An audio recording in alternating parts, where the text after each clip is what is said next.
Hello friends, good morning.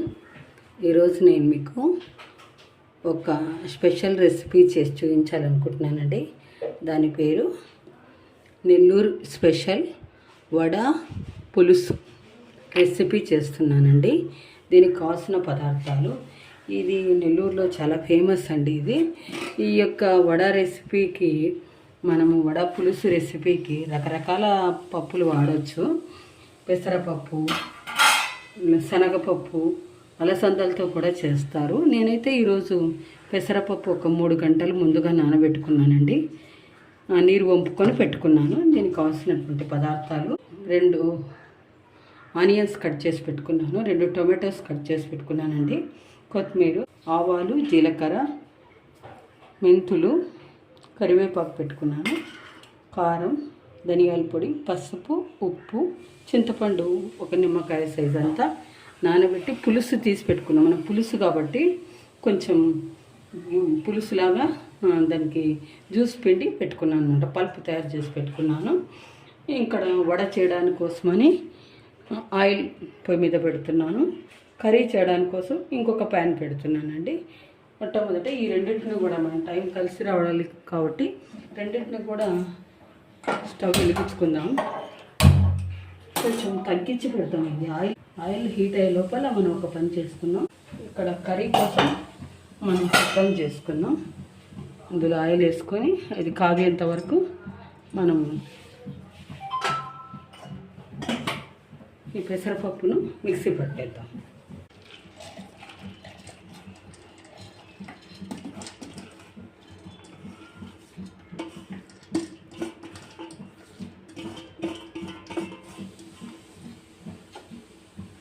ఇది 1 cup నేను నానబెట్టుకున్నానండి.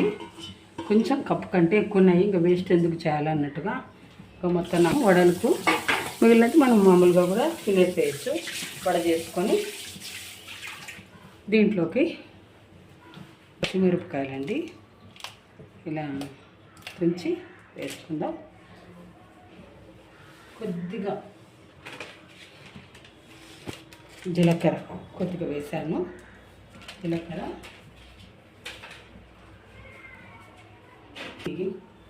ఉప్పు వేసేటప్పుడు ఎక్కువ వేయకుండా మళ్ళీ కర్రీలో వేస్తాం కాబట్టి కొద్దిగా ఒక 1/2 స్పూన్ వేస్తాను. మరి ఉప్పు కష్టమవుతుంది కాబట్టి 1/2 స్పూన్ వేసి దీన్ని మనం బ్లెండ్ చేసుకోవాలి.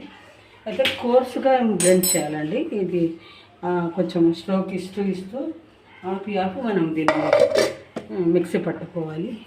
ఇట్లా మధ్య మధ్యలో ఆపుతూ చూడాలి అది మరీ మెత్తగా ఉందా ఎట్లుంది అని ఒక్కొక్కసారి గమనిస్తూ, ఏమాత్రం ఒక చుక్క నీళ్ళు కూడా వేయకుండా కొంచెం పప్పులు కూడా అట్లా కనపడేటట్టుగా కోర్సుగా మనం బ్లెండ్ చేసుకోవాలి.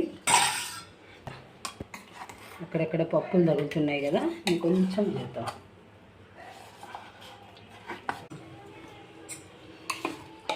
పిండి మొత్తాన్ని ఒక గిన్నెలోకి తీసుకుందాం. మనకి ఎన్ని వడలు వస్తాయో చూద్దాం. నేనైతే 1 కప్పు కొలత తీసుకున్నాను. 2 వైపులా మనకు పిండి కూడా వేసి పెట్టుకున్నాం.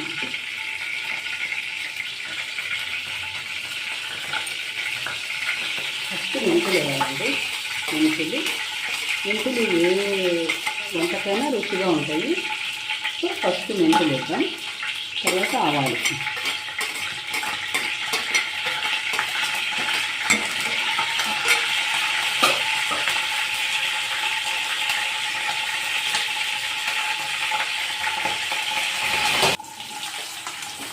ఆనియన్స్ వేస్తున్నాను.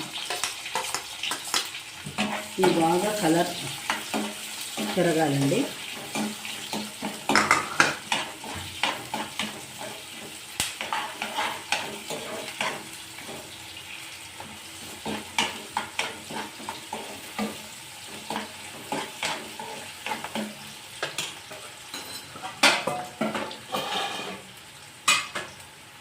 మరి మాడకుండా గోల్డెన్ బ్రౌన్ వచ్చేటట్టుగా చేసుకోవాలి. ఇక్కడ ఆయిల్ కూడా హీట్ అయిందండి. మనం ఇలా చేతికి కొంచెం తడి రాసుకొని మనం ఇప్పుడు చేసుకున్నటువంటి ఈ యొక్క వడ మిశ్రమం ఉంది కదా, దీన్ని ఇట్లా అరచేతి మీద పెట్టుకొని పల్చగా ఇట్లా వడ షేప్లో మనం తయారు చేసుకోవాలండి. ఒక వడ వేసుకున్నాం, పెద్దగా కాకుండా.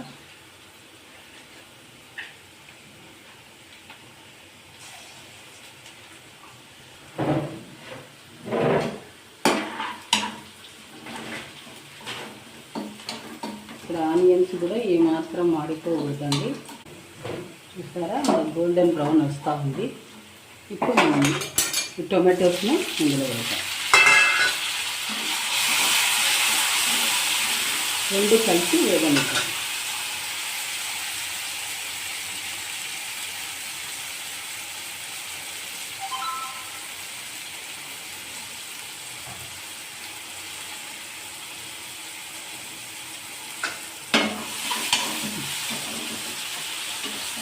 బాగా మెత్తగా కావాలి.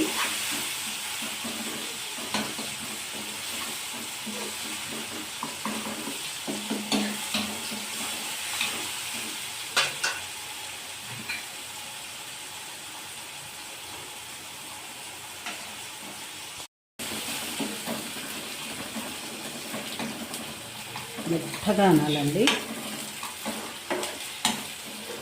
మొత్తం ఫ్రై కావాలి. ఇప్పుడు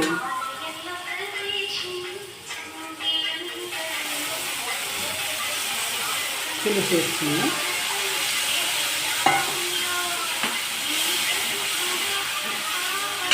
పులుసును మరిగిద్దాం బాగా. దీనికి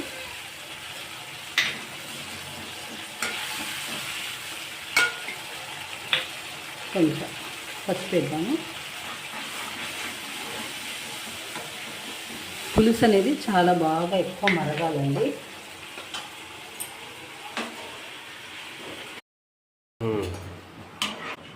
పులుసులోకి కారం అనేది కొంచెం ఎక్కువనే పడుతుందండి, ఎందుకంటే చప్పగా ఉంటే బాగుంటుంది కదా.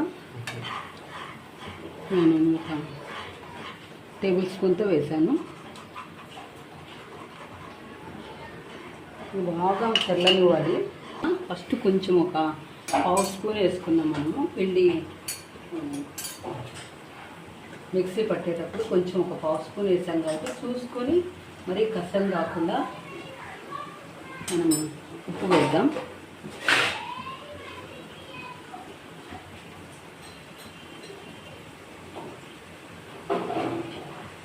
ఎక్కువ వద్దండి, కొంచెం చూసి వేసుకోవాలి. బాగా మరలనివ్వాలి, ఎందుకంటే ఇది ఎక్కువ నీళ్ళగా ఉండకూడదు, కొంచెం గట్టిగానే ఉండాలి. మరీ ఎక్కువ నీళ్ళ ఉందంటే కన్నా వడలు విరిగిపోతాయి. ఇది అలాగే కొంచెం దగ్గరికి రానిద్దాం. కొంచెం కన్సిస్టెన్సీని అడ్జస్ట్ చేసుకుందాం. ఈ టైంలో మనం ఏమైనా దీంట్లో ఉప్పు, కారాలు, పసుపు అలాంటివి ఏమైనా చెక్ చేసుకుందాం. ఎక్కువ మసాలాలు లేకుండా వెరీ లిమిటెడ్గా. ఇంట్లో గరం మసాలా కూడా వేయచ్చు. ఇప్పుడు ఎండాకాలం కాబట్టి కొంతమంది ఒకవేళ అల్లం వెల్లుల్లి పేస్ట్ కూడా ఇష్టం ఉండే వాళ్ళు వేసుకుంటారు. నేనైతే వేయడం లేదండి.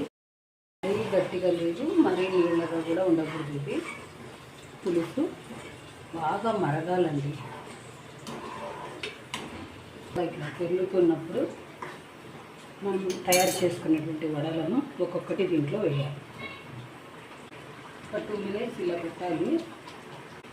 అది ఈ వడ మనం మధ్యాహ్నం తినాలనుకుంటే కొంచెం ఉదయాన్నే తయారు చేయాలి. చూసి మధ్యాహ్నాన్ని పెట్టుకుంటే ఒక 2-3 hours బాగా ఇది సోక్ చేసుకుంటారు అంటే ఈ పులుసునంతటిని. అప్పుడు మనకు తింటే బాగా టేస్ట్.